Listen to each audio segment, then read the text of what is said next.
The other one made a popping sound as I rotated it. I don't know if this went in. We're about to see. Looks like they're both in there. It did not go in. Okay. So, the other one did though. And that's what's peculiar.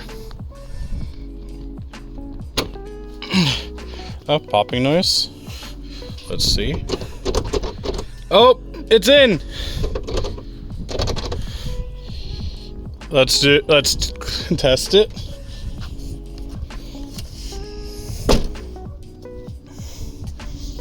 And spring release.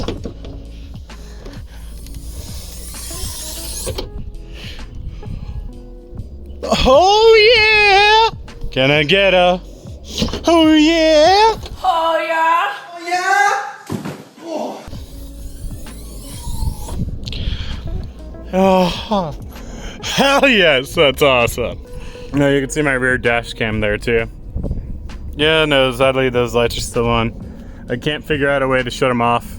Technically speaking, I actually think I can install something in there or use it to drill in here and pass wire through.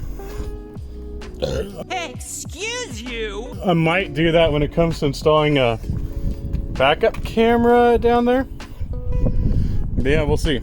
And for those of you who don't know, like, my car is two-toned. My side skirts were warped when we replaced them because we got used side skirts, but they were straight enough to go on, so I can actually replace the side skirts as well. Good thing is it's barely noticeable. Now I just gotta pack all this crap up and, you know, return the piece of wood I borrowed. I am gonna replace the rear support bar though.